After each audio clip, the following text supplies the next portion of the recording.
Hi ಗುರು ನಮಸ್ಕಾರ. ನಾವಿವತ್ತು ಹೋಯ್ತಾ ಇರೋದು ಮಾದಪ್ಪನ ಬೆಟ್ಟಕ್ಕೆ. ಹೂ ಸ್ಟಾಪ್ಡ್ ಯು? ನಿಮ್ಮನ್ನ ತಡೆದಿರುವವರು ಯಾರು?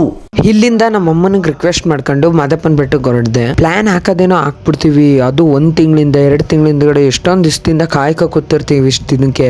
ಅದು ಏನೋ ಹೇಳಿರ್ತೀವಿ ಅಪ್ಪ ಅಮ್ಮನ್ಗಿನು, ಹಂಗಿದ್ರು ಕಳ್ಸುವಾಗ ನಮ್ಮ ಅಪ್ಪ ಅಮ್ಮಂದಿರು ನಮ್ಮಮ್ಮ ಅಂತೂ ಕಳ್ಸಕ್ಕೆ ಬೇಡವೇ ಬೇಡ, ಪ್ಲಾನೇ ಕ್ಯಾನ್ಸಲ್ ಮಾಡು ಹಂಗೆ ಹಿಂಗೆ ಅಂತ ಅಂತಿದ್ರು. ಹಂಗೋ ಹಿಂಗೋ ಮಾಡಿ ಏನೇನೋ ರಿಕ್ವೆಸ್ಟ್ ನ ಕೇಳ್ಕೊಂಡು ಬೆಟ್ಟಕ್ಕೆ ಬರೋ ಖುಷಿಲಿ ಎಲ್ಲಾರು ಬೈಟು ಹಾಕೊಂಡು ಫುಲ್ ಟ್ಯಾಂಕ್ ಹಾಕಿಸ್ಕೊಂಡು ಅಲ್ಲಿಂದ ಜಾಗ ಬಿಟ್ವಿ. ಕೋಲ್ಡ್ ಆಯ್ತಾಯ್ತು ಅಂತ ಟೀ ಸ್ಟಾಲ್ ಹತ್ರ ನಿಲ್ಸಿದ್ವಿ. ಗೈಸ್ ನಿಮ್ಗೆ ಒಂದು ಎಕ್ಸಾಂಪಲ್ ಅಂತ ಅನ್ಕೊಳ್ಳಿ ನಾವೇ, ಯಾಕಂದ್ರೆ ಪ್ಲಾನ್ ಹಾಕಿದ್ದು ನಾವು 6 ಜನ, ಬಂದಿದ್ದು ಬರೀ 3 ಜನ. ಪ್ಲಾನ್ ಹಾಕಿದ್ ಗಾಡಿ 3, ಆದ್ರೆ ಇವಾಗ ಬಂದಿರೋದು 1. ಬರೋದೇನೋ ಬಂದ್ಬಿಟ್ವಿ, ಆದ್ರೆ ಹಿಂಸೆ ಅನ್ಭವಿಸ್ತಾ ಇರೋದು ನಾವೇ. ಯಾಕಂದ್ರೆ ಎವಿ ಕಟ್ ಆಯ್ತದೆ, ಎವಿ ಹಿಂಸೆ ಪಡ್ತೀರಾ. ಅದ್ರಲ್ಲಿ ಬೇರೆ ಕೋಲ್ಡ್. ಬೇಕಂದ್ರೆ 2 ದಿವಸ ಜಾಸ್ತಿ ಆದ್ರೂ ಪರವಾಗಿಲ್ಲ, ಆರಾಮಾಗಿ ಕೂಲಾಗಿ ತಾಳ್ಮೆಯಿಂದ ಹೋಗ್ಬಿಟ್ಟು ಬನ್ನಿ. ಇದೊಂದು ನನ್ನ ಕಡೆಯಿಂದ ಪ್ಲೀಸ್ ಇಷ್ಟು ಹೇಳಕ್ಕೆ ಇಷ್ಟಪಡ್ತೀನಿ. ಓಕೆ ಫ್ರೆಂಡ್, ಬಾಯ್. ಪಾರ್ಟ್ 2ಗೆ ಕಮೆಂಟ್ ಮಾಡಿ.